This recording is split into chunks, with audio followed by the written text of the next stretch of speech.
கண்ணியத்திற்குரிய எல்லாம் வல்ல அல்லாஹ்வின் நல்லடியார்களே, உலகத்தில் வாழக்கூடிய மனிதர்களுக்கு பல்வேறு விஷயங்களை அவசரமாக கேட்கக்கூடிய ஒரு குணம் இருக்கிறது. இயல்பாகவே அப்படிதான் மனிதர்கள் படைக்கப்பட்டிருக்கிறார்கள்.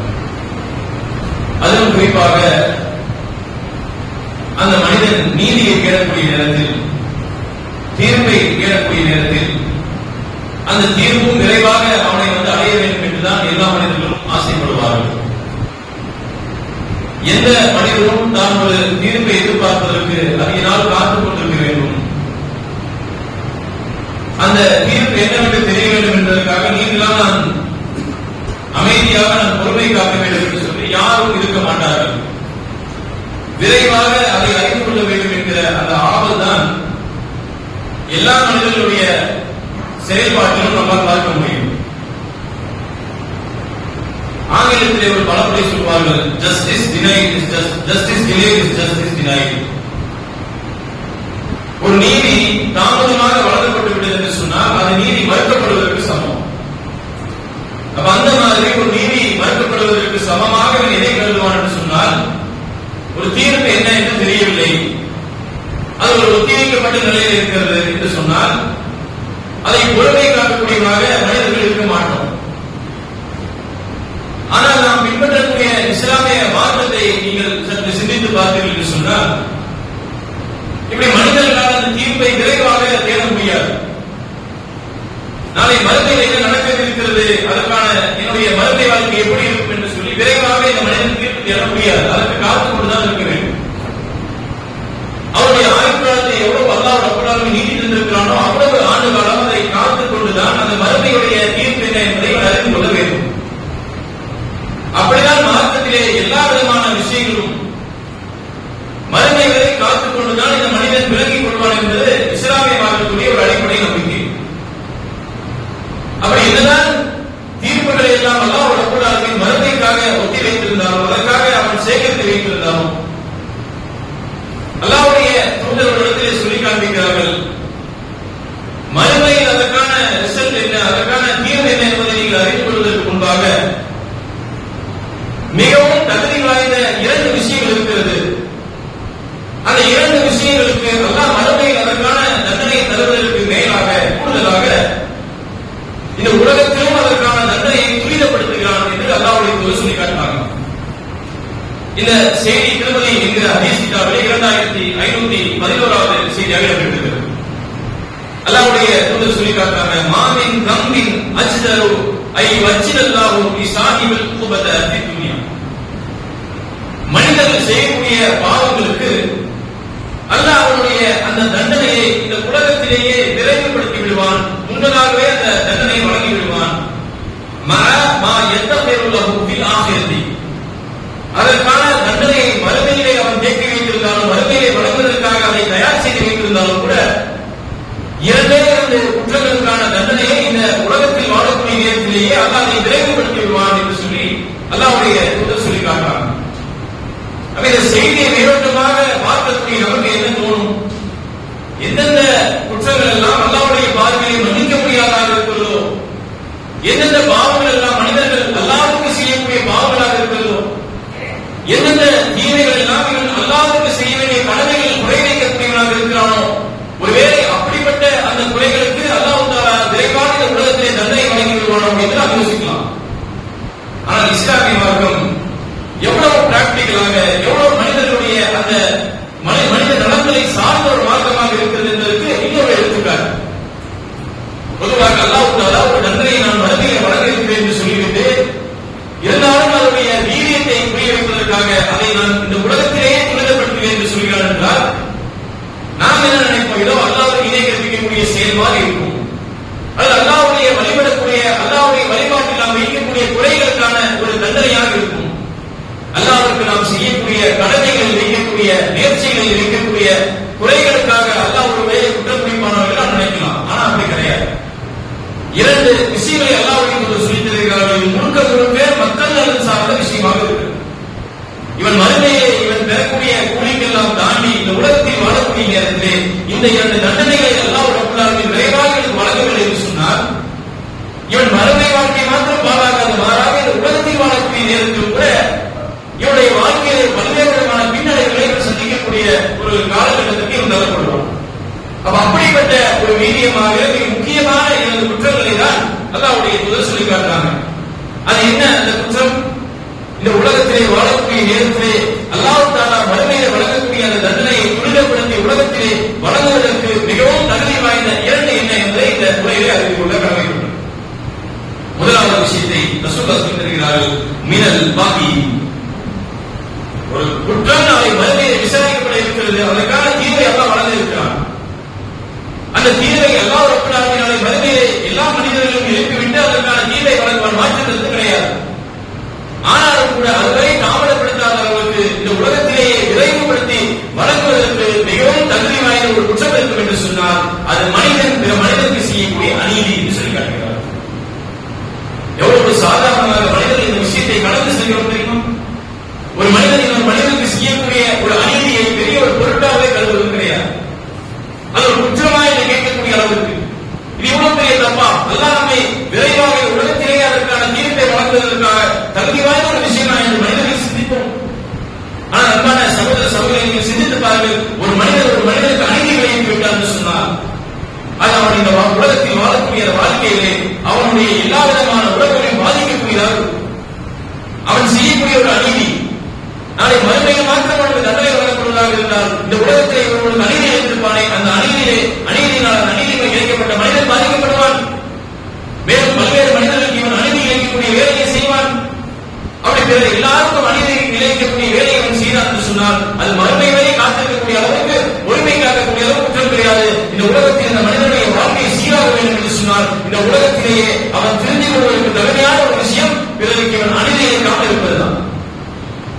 அல்லாஹ்வுடைய தூதர் நபிகள் நாயகம் ஸல்லல்லாஹு அலைஹி வஸல்லம் அவர்கள் முஆத் பின் ஜபல் அவர்களை யமன் தேசத்திற்கு ஆளுநராக நியமிக்கிறாங்க. அப்படி நியமிச்சு அனுப்பக்கூடிய நேரத்தில் பல்வேறு உபதேசங்களை செய்கிறார்கள். இந்த செய்தியை நீங்கள் திருமதிகள் அறிவித்தார்களே 2014 செய்தியை பார்க்கணும். அப்ப நீங்க முஆத் பின் ஜபல் அவர்கள் சொல்கிறார்கள், நீங்கள் செல்லக்கூடிய பகுதி வேதக்காரர்கள் வசிக்கக்கூடிய கிறிஸ்தவர்கள் வசிக்கக்கூடிய பகுதியாக இருக்கிறது. அப்ப அந்த இடத்துக்கு நீங்க ஆளுநராக போறீங்களா, நீங்கள் ஆளுநராக போகக்கூடிய நேரத்தில் சில கட்டுப்பாடுகளை அவங்க விதிக்கிறாங்க. முதலில் அவர்களை அல்லாஹ்வின் பாதையில் அழைப்பு செய்யுங்கள், அழைப்புப்படி செய்யுங்கள். இறைவனை ஏற்றுக்கொண்டாங்க என்று சொன்னால் தொழுகை அவர்கள் கட்டளையிடுங்கள். வேறு நோன்பு சொல்லிட்டாங்க, அப்படியே அவர்களுக்கு நோன்பு அவர்கள் தெளிவான முறையில் நோன்பு எடுக்கக்கூடியவர்களாக இருந்தாங்க என்று சொன்னால் அவர்களுக்கு ஜகாத் என்ற கடமை நீங்கள் சொல்லித்தார்கள்.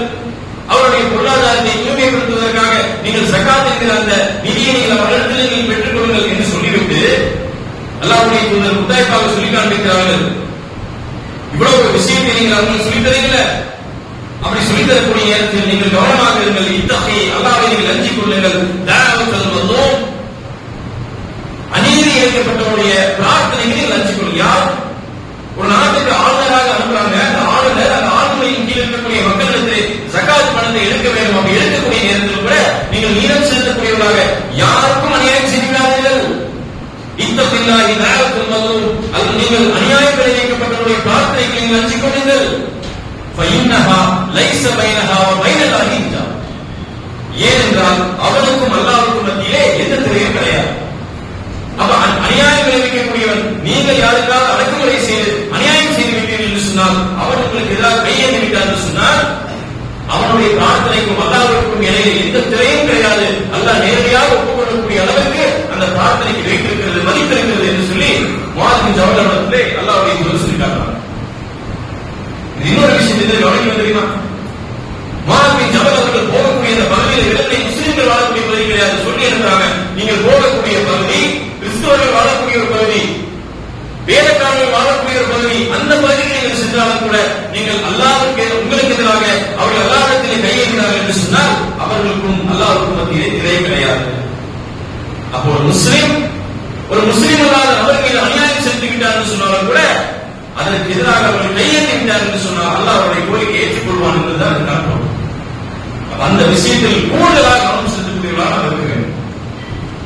சாதாரணமாக கடந்து செல்லக்கூடியவர்களாக ஒரு மனிதனுக்கு பிற மனிதனுக்கு செய்யக்கூடிய துரோகம், பிற மனிதனுக்கு செய்யக்கூடிய அநீதி, பிற மனிதனுக்கு வரக்கூடிய வாய்ப்பை தட்டி பறிப்பது, பிற மனிதனுக்கு சென்றடையக்கூடிய வியாபாரத்தை தட்டி பறிப்பது, பிற மனிதனுடைய வாழ்வாதாரத்திலே கைவிப்பது, பிற மனிதனுக்கு அவனுக்கு பெற வேண்டிய அந்த உதவிகளை எல்லாம் நடக்கக்கூடிய ஒரு காரியம் என்று சொல்லி ஏராளமான அநீதிகள் இருக்கிறது. இப்படி எந்த ஒரு அநீதியும் ஒரு மனிதன் செய்துவிடக்கூடாது, ஒரு முஸ்லிம் செய்துவிடக்கூடாது.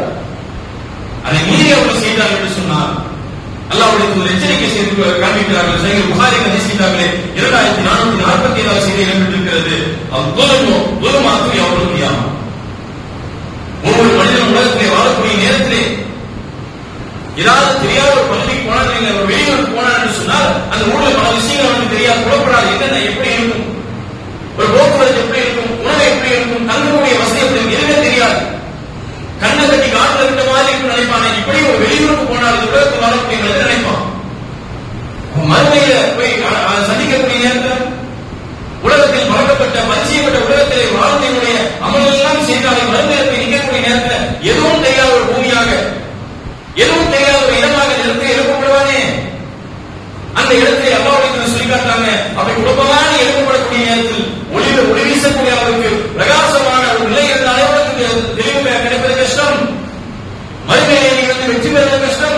கியாமா, நீங்கள் மக்களுக்கு அநீதி செய்திருந்தீர்கள் என்று சொன்னால் அந்த அநீதி எல்லாம் நாளை மறுமையிலே பல ஏழுகளாக உங்களுக்கு காட்சியளிக்கும்.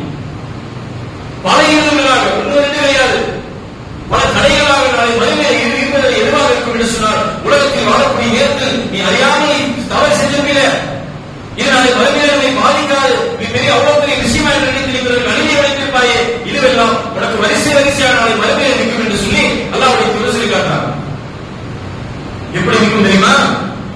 சந்தர்ப்பத்திலே அல்லாஹ்வுடைய சொல்லி காட்டாங்க. சரி, முஸ்லிம் ஹதீஸ் கிதாபே 2581வது செய்தியாக இடம்பெற்றிருக்கிறது. சந்தர்ப்பத்திலே சஹாபாக்கள் இருக்கக்கூடிய இந்த சபையிலே கேட்கிறார்கள், ததுருன முஃப்லிஸ், முஃப்லிஸ் என்றால் என்ன என்று உங்களுக்கு தெரியுமா அப்படிங்கிறாங்க. சாமானியமாக மக்கள் பேசக்கூடிய அந்த மொழியிலே முஃப்லிஸ் என்று சொன்னால் ஒருத்தர் திவாலானவன். அப்ப சஹாபாக்கள் கேட்கிறாங்க, அல்லாஹ்வுடைய கேட்கிறாங்க, முஃப்லிஸ் என்றால் என்ன என்று உங்களுக்கு தெரியுமா? அதற்கு அவங்க சொல்லுகிறார், பொதுவாக சஹாபாக்கள் யோசிச்சு பாருங்க, அல்லாஹ்வுடைய நிறைய கேள்வி கேட்பாங்க. அப்படி கேட்கக்கூடிய நேரத்தில் என்ன சொல்லுவாங்க, அல்லாஹ்வும் அவருடைய அல்லாஹ்வும் தூதரும் அதிகமாக அறியக்கூடியவர்களாக இருப்பார்கள் என்று சொல்லி பதிலளிக்க மாட்டாங்க. ஆனா தெரிஞ்ச பதிலால என்ன சொல்றாங்க, முஃப்லிஸா, அவங்க சொல்லுகிறார்கள், கால் முஃப்லிஸ் ஃபீனா மன் லா திர்ஹம் லஹு வலல் மதா, யாரிடத்தில் ஒரு திர்ஹம் அளவுக்கு கூட பொருளாதாரம் இல்லை, யாரிடத்தில் ஒன்றுமே இல்லையோ அவர்கள் தான் முஃப்லிஸ். யாரிடத்தில் சல்லி காசுகள் இல்லையோ இவன் தான் முஃப்லிஸ். இது அவர்கள் தெரிந்திருக்கக்கூடிய ஒரு உதாரணமாக சொல்கிறார். உடனே அல்லாஹ்வுடைய சொல்றாங்க, இல்ல கிடையாது, இன்னல் முஃப்லிஸ மின் உம்மத்தி, என் சமுதாயத்திலேயே திவாலானவன் யார் தெரியுமா? நீங்க பார்க்கக்கூடிய நிலைமையில ஒரு முஃப்லிஸ், ஒரே முஃப்லிஸ் கிடையாது, நிறைய முஃப்லிஸ் இருப்பான். இறைத்தூதர் சொல்றாங்க, என்னுடைய சமுதாயத்திலேயே ஒருத்தர் திவாலானவனாக யார் இருப்பா தெரியுமா?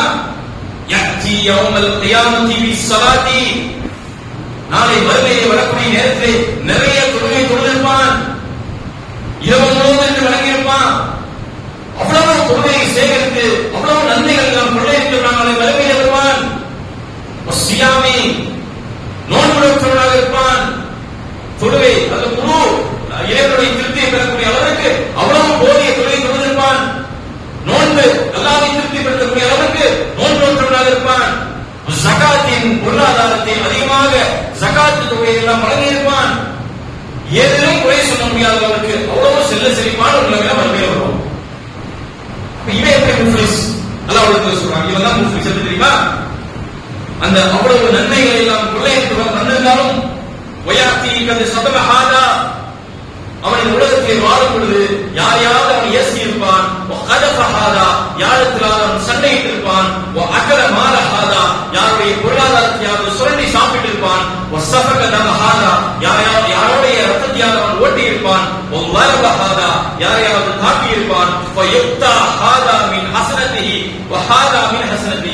எந்த அளவிற்கு இவன் நன்மை எல்லாம் சேகரித்து வைத்திருப்பானோ அந்த நன்மை எல்லாம் இருந்தாலும் கூட பிறருக்கு இவன் விளைவித்திருக்கக்கூடிய அநீதி, பிறரை தாக்கி இருப்பான், திட்டி இருப்பான், கெட்ட வார்த்தைகள் பேசி இருப்பான், அவமானப்படுத்தி இருப்பான், இவன் செய்திருக்கக்கூடிய இந்த தீமைகளுக்கு எல்லாம் அல்லாஹ் என்ன செய்வானா, இவனுடைய நன்மை எல்லாம் எடுத்து இவனால் யார் பாதிக்கப்பட்டானோ அவனுக்கு அந்த நன்மையை அல்லாஹ் வழங்கி விடுவான்.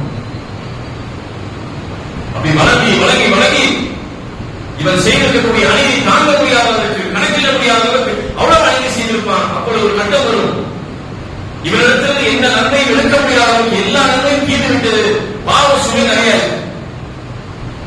அப்ப இவனால் பாதிக்கப்பட்ட ஒரு மனிதன் வருவான், அவன் அவ்வளவு தொழில் மாட்டான், இவன் அளவுக்கு அமல் செய்திருக்க மாட்டான், இவன் அளவுக்கு நல்லவர்கள் புரிந்திருக்க மாட்டான். ஆனால் அவன் ஒரே ஒரு பாக்கியம் அவனுக்கு என்னவென்று சொன்னால், உலகத்தில் வாழக்கூடிய நேரத்தில் இவன் விளைவித்த அநீதிக்கு அவன் பாதிக்கப்பட்டவனாக இருப்பான். அப்படி இருக்கக்கூடிய ஒரே காரணத்தினால் அல்லாஹ் தஆலா சொல்லி காட்டுகிறார், அல்லாஹ்வுடைய தூதர் சொல்றாங்க, அந்த இடத்திலே இவருடைய நன்மைகள் எல்லாம் தீர்ந்ததற்கு பிறகு இதற்கு மேல் இடத்தில் இருக்கிறது நன்மையே இல்லை என்று ஆகக்கூடிய நேரத்திலே யார் இவனால் பாதிக்கப்பட்டானோ அவன் தீமை செய்திருப்பானே, அந்த தீமையை இவன் தலை மீது சுமத்தி அவ்வளவு மூட்டை மூட்டைகளால் நன்மைகள் வரக்கூடிய நேரத்தில், அந்த மறுமையில் வரக்கூடிய நேரத்தில் பார்ப்பவர்கள் எப்படி இருக்கும்? இவ்வளவு நன்மைகளை கொள்ளையடித்து வந்திருக்கிறான், மறுமையில் வெற்றி பெற்றுள்ளான் மனிதர்கள் நினைக்கிறீர்களே, அப்படி வரக்கூடிய நேரத்திலே அந்த இடத்திலே ஒவ்வொரு அமல்கள் எல்லாம் அளிக்கப்பட்டு ஃபத்துரிஹத் அலைஹி, எல்லா நல்லவர்களும் அவனிடத்திலிருந்து சுரண்டப்பட்டு தீமைகள் அவன் மீது சுமத்தப்பட்டு சும்ம துரிஹ பின்னார், நரகத்தில் தலதலவென்று வீழ்த்தப்படுவான். இவன் தான் முஃப்லிஸ் என்று அல்லாஹ் சொல்றான். அப்பொழுது திவாலானவன் என்றால் நீங்கள் வாழக்கூடிய நேரத்தில் நல்லா வாழ்ந்து கெட்டவன் எல்லா தகுதியும் படைக்கப்பட்டவனாக இருப்பான். ஆனால் அவன் செய்திருக்கக்கூடிய அநீதி இவனுடைய நன்மை எல்லாம் இழந்து தன்னுடைய தீமையை சுமந்து நரகத்துக்குள்ள போவானே, இவன் தான் முஃப்லிஸ் என்று அல்லாஹ்வுடைய பதிலளிக்கக்கூடிய செய்தி சஹீஹ் முஸ்லிம் ஹதீஸிலே 2581 செய்தியை எடுத்திருக்கிறது. மக்களுக்கு செய்யக்கூடிய அநீதி என்று சொன்னால் அவ்வளவு சாதாரணமான விஷயமாக மனிதர்கள் நினைத்துவிடக்கூடாது. இன்னொரு இடத்துல அல்லாஹ் தஆலா சொல்லி காட்டுறான், மார்க்கத்துடைய அடிப்படை என்ன தெரியுமா? ஒருவன் மனிதன் மரணித்து நாளை மறுமையில் எழுப்பப்படக்கூடிய நேரத்திலே ஒவ்வொரு முஸ்லீமும் நம்பக்கூடிய அடிப்படை விஷயம் என்ன தெரியுமா? அல்லாஹ் நாளை மறுமையிலே எனக்கு ஒருபோதும் அநீதி விளைவித்துவிட மாட்டான் என்பதை ஒவ்வொரு முஸ்லீமும் நம்ப வேண்டும். அதை மாற்றம் நிறைய இடத்துல வலியுறுத்தி காட்டுது. அல்லாஹ் தஆலா சொல்லி காட்டுறான், அப்ப அல்லாஹ்வாகிய நான் உங்கள் மீது அநியாயம் செலுத்த மாட்டேன் என்று வாக்குறுதி கொடுத்திருக்கல. சஹீஹ் முஸ்லிம் ஹதீஸ் கிதாபிலே 2577 செய்தி ஏற்பட்டிருக்கிறது. அல்லாஹ்வுடைய தூதர் சொல்லி காட்டுறாங்க, அல்லாஹ் ரப்பல் ஆலமீன் சொல்வானா, இன்னி ஹர்ரம்து அலா நஃப்ஸி ظுல்ம வ அலா இபாதி, நான் எனக்கு ஹராமாக்கி இருக்கிறேன். அல்லாஹ் சொல்றான், அல்லாஹ் சொல்கிறான், அல்லாஹ் தனக்கு எதை ஹராமாக்கி இருக்கிறான் தெரியுமா? தன்னுடைய அடியார்கள் மீது அநியாயம் செலுத்துவதை நான் எனக்கு ஹராமாக்கி இருக்கக்கூடிய நிலையிலே ஃபலா வல்லாஹு யரை, நீங்கள் பிறருக்கு அநீதி ஏற்படாதீர்கள். அல்லாஹ்வாகிய நான் எனக்கு அதை ஹராமாக்கி இருக்கிறேனே, நான் ஒருபோதும் என்னுடைய மக்களுக்கு என்னுடைய அடியார்களுக்கு நான் அநியாயம் செய்ய மாட்டேன் என்ற அந்த ஒரு விஷயத்தை நான் எனக்கு தடை செய்திருக்கிறேனே, அது மாதிரி நீங்கள் பிறருக்கு நீங்கள் அநியாயம் விளைவித்து விடாதீர்கள் என்று சொல்லக்கூடிய செய்தி அபூதர் அறிவிக்கக்கூடிய செய்தி சஹீஹ் முஸ்லிம் ஹதீஸில் பார்க்கிறோம். படைத்த ரப்பல் ஆலமீன் மனிதர்களுக்கு அநியாயம் செய்ய மாட்டான். அப்படி அநியாயம் செய்யாத நிலையிலே அவன் எதிர்பார்க்கக்கூடிய என்ன? நீங்கள் பிற மனிதர்களுக்கு நீங்கள் அநியாயம் செய்து விடாதீர்கள். மறுமையில ஏராளமான இடங்களில் ஏராளமான கட்டங்களில் அல்லாஹ் விசாரணை செய்யும்.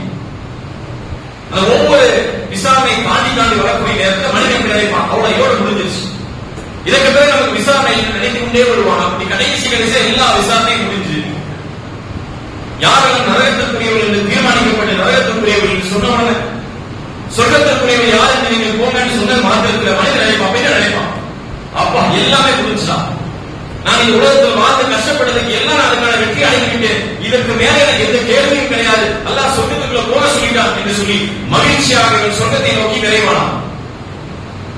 யார்? மூமின்கள் விரைவார்கள். அப்படி விரையக்கூடிய நேரத்திலே அல்லாஹ் தஆலா சொல்லுவாங்க, அல்லாஹ்வுடைய சொல்லி காட்டாங்க, அல்லாஹ் ரப்பல் ஆலமீன் நரகத்துக்கும் சொர்க்கத்துக்கும் இடையே ஒரு பாலத்தை போட்டு வைத்திருப்பான். அந்த பாலத்துல சிரமப்பட்டு ஒவ்வொருத்தரையும் கடந்து செல்வார்கள். அப்படி கடந்து செல்லக்கூடிய நேரத்தில் மூமின்கள் நீங்கள் சொர்க்கத்துக்குள்ள நுழைகள் சொன்ன மாத்திரத்திலே அல்லாஹ்வுடைய சொல்றாங்க, இதா ஹலஸல் முஃமினூன மினன் நாரி, மூமின்கள் நரகத்திலிருந்து பாதுகாக்கப்பட்டு ஹுபிஸூ ஃபீ தத்ராத்தின் பைனல் ஜன்னத்தி வன் நாரி, அந்த சொர்க்கத்திற்கும் நரகத்திற்கும் மத்தியே அந்த பாலத்திலே நீங்கள் கடந்து செல்லுங்கள் என்று அறிவிக்கப்பட்ட மாத்திரத்திலே அவர்கள் செல்வார்கள். ஆனால் செல்லக்கூடிய நேரத்தில் அவர்கள் எது தடையாக இருக்கும் தெரியுமா? இந்த உலகத்திலே பிற மனிதர்களுக்கு அவர்கள் அநீதிகளை வைத்திருப்பார்களே, அந்த அநீதிகளுக்கெல்லாம் கணக்கு தீர்க்காமல் இவர்களால் சொர்க்கத்திற்குள் சென்றடையவே முடியாது. கடைசியாக உலகத்தில் அவன் வாழ்ந்த வாழ்க்கையெல்லாம் புலப்பட்டு பார்த்துவிட்டு ஏழுகள் பதிவு செய்த விஷயத்தை எல்லாம் பார்த்துவிட்டு கடைசியாக இவனுக்கு மிகப்பெரிய தடையாக இருப்பது என்று சொன்னால் பிற மனிதர்களுக்கு இவன் செய்திருக்கக்கூடிய அநீதியை கணக்கு தீர்க்காமல் அல்லாஹ் சொர்க்கத்துக்குள் நுழைவு செய்ய மாட்டான். இது ஒரு விஷயம். அல்லாஹ்வுடைய சொல்லி காட்டக்கூடிய விஷயம், முதலாவது விஷயம், பாக்கி பிற மனிதர்களுக்கு செய்யக்கூடிய அந்த அநீதியை அல்லாஹ் இந்த உலகத்திலேயே அதை துரிதப்படுத்துவான். காரணம் என்ன? மறுமையில் அதற்கான தண்டனை வைத்திருந்தாலும் கூட உலகத்தில் அவன் சுதாரித்துக் கொள்ள வேண்டும், பிற மனிதருக்கு அவன் அநீதி விளைவித்துவிடக் கூடாது என்பதற்காக அந்த தண்டனையை நிறைவுபடுத்தலாம். இது ஒன்று. இரண்டாவது விஷயத்தை சொல்லி காட்டுகிறார்கள், கத்தியத்தில் ராகி, யார் அவனுடைய உறவினர்களை துண்டித்து வாழக்கூடியவனாக இருக்கிறானோ இப்படிப்பட்டவனுக்கு மறுமையிலும் தண்டனை இருக்கிறது. ஆனால் அப்படிப்பட்ட மனிதனுக்கு அல்லாஹ் தன்னுடைய வேதனையை இந்த உலகத்திலும் விரைவுபடுத்தி கொடுக்கிறான். உலகத்தில் வாழக்கூடிய இயற்கையை திருந்துவதற்காக அந்த உலகத்திலேயே அவனுக்கு அதற்கான தண்டனை அல்லாஹ் வழங்குகிறான் என்று சொல்லி அல்லாஹ்வுடைய சொல்லிட்டார்கள். உறவுகள் அப்படிங்கிற வார்த்தை ரஹீம் அப்படின்னு அரபில் இருக்கு. அந்த ரஹீம் என்கிற வார்த்தை ரஹம் என்கிற அந்த வார்த்தையிலிருந்து வந்திருக்கு. ரஹம் என்ன தெரியுமா? அரபியிலே கருவறைக்கு சொல்லக்கூடிய வார்த்தை தான் ரஹம். எவ்வளவு முக்கியமான ஒரு விஷயமாக இருந்தால் அந்த கருவறை என்கிற அந்த வார்த்தையிலிருந்து வரக்கூடிய அந்த உறவுங்கிற அந்த வார்த்தை கருவறைங்கிற வார்த்தையில் வந்து அவ்வளவு முக்கியமாக வலியுறுத்தக்கூடிய ஒரு விஷயமாக இந்த மாற்றத்தில் இருக்கிறது. அதை சரியாக முஸ்லிம் சமுதாயம் கடைபிடிக்கக்கூடியவர்களாக நாம் இருக்கிறோம் என்று யோசித்து பார்க்கிறோம். எவ்வளவு நான் உறவுகள் குறித்து, உறவுகளை பேணுவதற்கு குறித்து, உறவுகளை நீங்கள் மதித்து வாழ வேண்டும்,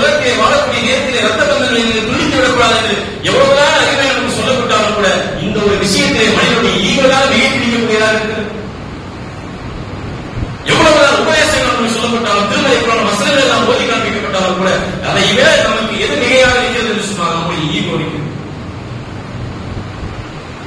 அல்லாஹ்வுடைய தூதர் சொல்லி காட்டுறாங்க, அல்லாஹ் இந்த உலகத்தில் இருக்கக்கூடிய எல்லா படைப்பையும் படைத்திருக்கிறான். படைத்ததற்கு பிறகு எல்லாவற்றையும் படைத்த மாத்திரத்திலே அந்த கருமுறை என்று அல்லாஹ்விடத்திலே மன்றாடுகிறான், உறவுமுறை அல்லாஹ்விடத்திலே மன்றாடுகிறான். காலத் ஹாதா காலுல், இறைவா நான் இந்த இடத்துல நான் இடத்துல நான் கேட்க விரும்புகிறேன், ஐனிமிக்க மினல் கத்தியத்தி, என்னை துண்டித்து ஒரு உறவை நிறுத்தி சொல்லுவாங்க, என்னை துண்டித்து வாழக்கூடிய மனிதர்களை விட்டும் நான் உன்னிடத்திலே நான் யாரெல்லாம் பாதுகாப்பு இருக்கிறேன் என்று சொல்லி உறவு அல்லாஹ்விடத்திலே மன்றாடுகிறான். உடனே அல்லாஹ் தஆலா கேட்பானாம், காலத் அலா தர்லைன அன் அஸீலமன் வஸலகி, உனக்கு இது திருப்தி அளிக்கவில்லையா? யாரெல்லாம் உன்னிடத்திலே நல்ல முறையில் உறவு பாராட்டக்கூடியவர்களாக இருக்கிறார்களோ அவர்களுக்கு அல்லாஹ்வாகிய நான் உறவு பாராட்டுகிறேன் என்பது உனக்கு திருப்தி அளிக்கவில்லையா? யார் உன்னை துண்டித்து வாழக்கூடியவர்களாக இருக்கிறாரோ அவருடைய உறவை அல்லாஹ்வாகிய நான் துண்டித்து வாழ்கிறேன் என்பது இது உனக்கு திருப்தி அளிக்கவில்லையா என்று அல்லாஹ் கேட்பான்.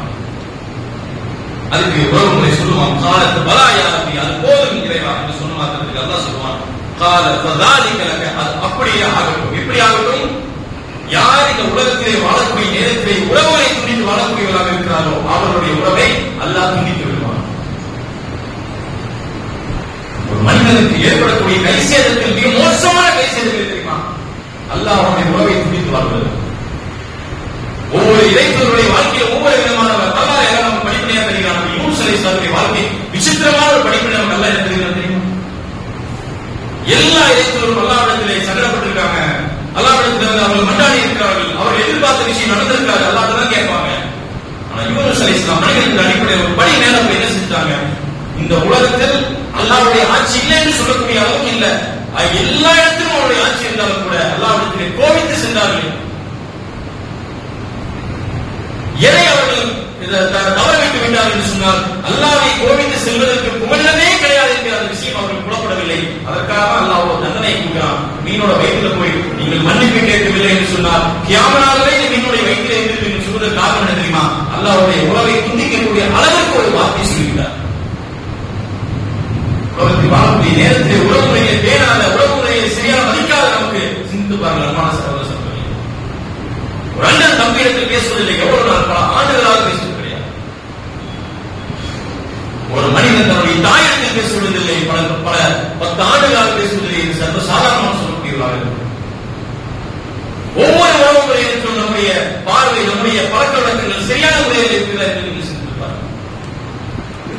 அதிகமாக அவர்களுக்கு யோசிச்சு பாருங்க, இருக்கக்கூடிய ஏராளமான குற்றங்கள், ஏராளமான தப்புகள் இருந்தாலும் கூட அல்லாஹ் இரண்டே இந்த விஷயத்தை அல்லாஹ்வுடைய சொல்லி காட்டுறாங்க. இந்த இரண்டுக்கு தான் மறுமையில் தண்டனை வழங்குவதை தவிர்த்து அதற்கான தண்டனை மறுமையில் வழங்கப்பட்டாலும் கூட இந்த இரண்டே அம்சங்களுக்கு நீங்கள் உலகத்தை வாழக்கூடிய நேரத்திலேயே அல்லாஹ் அதை துரிதப்படுத்துகிறார் என்று சொன்னால் எவ்வளவு முக்கியமான விஷயமாக இருக்கும் என்று யோசிப்பார்கள். அல்லாஹ்வுடைய தூதர் சொல்லி காட்டுறாங்க, இன்னைக்கு உறவுகளை எப்படி நம்முடைய உறவுகளை வைத்துக் கொண்டிருக்கிறோம் தெரியுமா? என்னிடத்திலே நல்ல முறையில் நடந்து கொண்டார், உன்னிடத்தில் நடந்துக்கிறார், மொழி வைக்கிற மாதிரி என்னிடத்திலே நல்ல முறையில் நடந்து கொண்டார், உன்னிடத்தில் நான் வைத்துக் கொண்டேன், இல்லை நீங்கள் தேவையில்லை என்று நினைக்கக்கூடிய ஒரு மனப்பாடு நம்மளுக்கு இருக்கு. அல்லாஹ்வுடைய சொல்லி தராங்க, லைசல் வாசு பில் முகாஃபி, ஒருவன் பதிலுக்கு பதில் உறவு பாராட்டுபவன் இவன் உறவை பேணக்கூடியவன் கிடையாது. உறவை பேணுவதற்கு கிடைக்கக்கூடிய நன்மை இவன் கிடைக்காது. யார் தெரியுமா உறவை பேணக்கூடியவன்? வலாக்கின்னல் வாசில்லதி இதன் கதஹு ரஹிமு வஸலஹா, அவன் துண்டித்தாலும் வலுக்கட்டாயமாக உறவை பேணக்கூடியவனாக இருக்கிறானே இவன் தான் உறவை பேணியவனாக ஆவான் என்று அல்லாஹ் சொல்லக்கூடிய செய்தி சுனன் திருமதி ஹதீஸில் 1908 செய்தியாக இருக்கு. உறவை பேணக்கூடிய விஷயத்தில் சமுதாயம் ரொம்ப பின்தங்கிய நிலையில் இருக்கக்கூடியதாக இந்த சமுதாயம் இருக்கிறது. எவ்வளவு மிக முக்கியமான ஒரு அம்சமாக வலியுறுத்தக்கூடிய விஷயமாக மாற்றத்தில் இருக்கிறது. இதை கடந்து செல்லக்கூடியவர்களாக, இதை சட்டைப்படுத்தாமல் செல்லக்கூடியவர்களாக இருந்து வரக்கூடாது. குடும்பம் என்று சொன்னால், சகோதரர்கள் என்று சொன்னால், உறவினர்கள் என்று சொன்னால் மனக்கசப்பு வரதான் செய்யும், மாற்றத்திலே கிடையாது. ஒரே வீட்டில் இருக்கக்கூடிய அண்ணன் தம்பிகள் பற்றி கருத்து வேறுபாடு வருவது கிடையாதா? ஒரே தாய் தந்தை வீட்டில் மடியில பிறந்த அண்ணன் தம்பி மத்தியிலே கருத்து வேறுபாடு வராமல் இருக்கக்கூடிய நேரத்தில் உறவினர்களுக்கு எப்படி கருத்து வேறுபாடு வராமல் இருக்கும்? அப்படி கருத்து வேறுபாடுகள் வந்தாலும் அதை கலைந்து மறுமைக்காக மனித பொறுமைக்காக சொன்னால் மகத்தான விஷயம். இன்னொரு நல்லா சொல்லி காட்டாங்க, எவ்வளவு முக்கியமான விஷயம் தெரியுமா? ஒரு மனிதன் தான தர்மம் செய்கிறார் என்று சொன்னால் அதுக்கு ஒரு நன்மையாக வரலாம். அல்லாஹ்வுடைய சொல்லி காட்டுறாங்க, இன்ன ஸதகத அலல் மிஸ்கீனி ஸதகத்துன். ஒரு மிஸ்கீனுக்கு, ஒரு ஏழை எளிய மக்களுக்கு தான தர்மம் செய்யறான்னு சொன்னால் அல்லாஹ் அதற்கான கூலியை தருவான். வலா பிர் ரஹிமி, அதே தான தர்மத்தை தன்னுடைய உறவினருக்கு இவன் வழங்கினான் என்று சொன்னால் இஸ்னதானி ஸதகத்துன் வஸ்ஸிலத்துன், இரண்டு நன்மைகளை பெற்றுக் கொள்கிறான். ஒன்று இவன் தான தர்மம் செய்ததற்கான நன்மை, இன்னொன்று இவன் உறவை பேணியதற்கான நன்மை என்று இரண்டு நன்மைகளை பெற்றுக் கொள்கிறான். அல்லாஹ் சொல்லி காட்டுறாங்க. பேசி இன்னொரு சொல்லி காட்டுறாங்க, மா ஹப்ப அன் யுபஸத லஹு ஃபீ ரிஸ்கிஹி, யார் தன்னுடைய வாழ்வாதாரம், யார் தன்னுடைய ரிஸ்க் அதிகரிக்க வேண்டும் என்றும், வ யும்ஸா லஹு ஃபீ அஸரிஹி, தன்னுடைய ஆயுட்காலம் அதிகரிக்க வேண்டும் என்று யார் ஆசைப்படுகிறார்களோ, ஃபல் யஸில் ரஹிமஹு, அவன் தன்னுடைய உறவை பேணுகிறான்.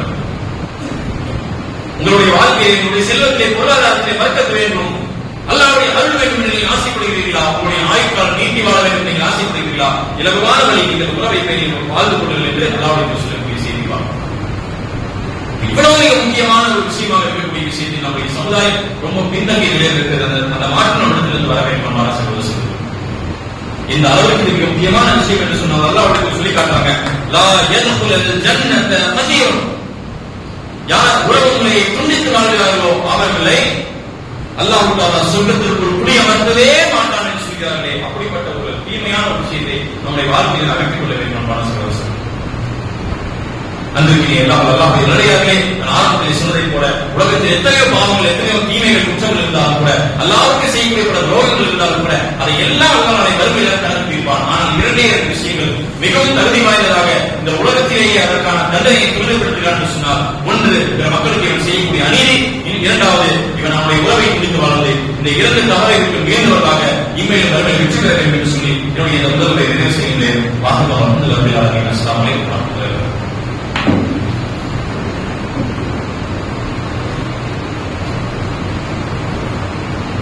அல்ஹம்துலில்லாஹி ரப்பில் ஆலமீன். கண்ணியத்துக்குரிய எல்லாம் வல்ல அல்லாஹ்வின் அடியார்களே, ஒரு மாத காலமாக அல்லாஹ்வுடைய அந்த மார்க்கத்தை நிலைநிறுத்துவதற்காக, இறை அச்சத்தை வளர்த்துக் கொள்வதற்காக நாம் இந்த நோன்பை எல்லாம் நோற்று வந்து மிகப்பெரிய ஒரு நல்ல ஒரு பயிற்சியை நாம் பெற்றிருக்கிறோம். ஆனால் பெற்றிருக்கக்கூடிய இந்த பயிற்சி ஏனைய நாட்டில் தொடர வேண்டும் என்று சொன்னால், அது நம்மிடத்தில் இந்த ஒரு மாதத்தில் நாம் பெற்றிருக்கக்கூடிய நல்லறங்களை மற்ற நாட்டிலும் தொடர்ச்சியாக செய்ய வேண்டும். அல்லாஹ்வுக்கு மிகவும் பிடித்தமான அமல் எது என்று சொன்னால், ஒருவன் சின்ன ஒரு குறைவான ஒரு அமலை செய்தாலும் அதை தொடர்ச்சியாக செய்தால்தான் அல்லாஹ்வுக்கு மிகவும் பிடித்தமானதாக. அப்போ ஒரு மாத காலம் நம்முடைய வணக்க வழிபாடு எக்ஸ்ட்ரீமாக, ரொம்ப அதிகமான வணக்க வழிபாடு, அதிகமான நோன்புகள் என்று சொல்லி ஒரு மாத காலம் அதிகப்படியாக இருந்து ஏனைய நாட்கள் அதனுடைய சாயல் கூட இல்லாத அளவுக்கு நம்முடைய வாழ்க்கை இருந்ததுன்னு சொன்னால், இந்த பயிற்சி நம்முடைய வாழ்க்கையில் நம்ம பெறவில்லை என்றால் அதுக்கு ஒரு விஷயத்தில் இதிலிருந்து ஆரம்பம் செய்வோமே. ரமலான் முடிந்த மாத்திரத்தில் இந்த மாதத்துடைய நன்மை என்ற அல்லாஹ்வுடைய அழகாக சொல்கிறார்கள், யார் ரமலான் மாதத்துடைய 30 நாள் நோன்பை நோற்றவர்களாக நோட்டிருக்கிறார்கள், அதை தொடர்ந்து வரக்கூடிய ஷவ்வால் மாதத்துடைய 6 நோன்பை நோக்கிறார்கள்.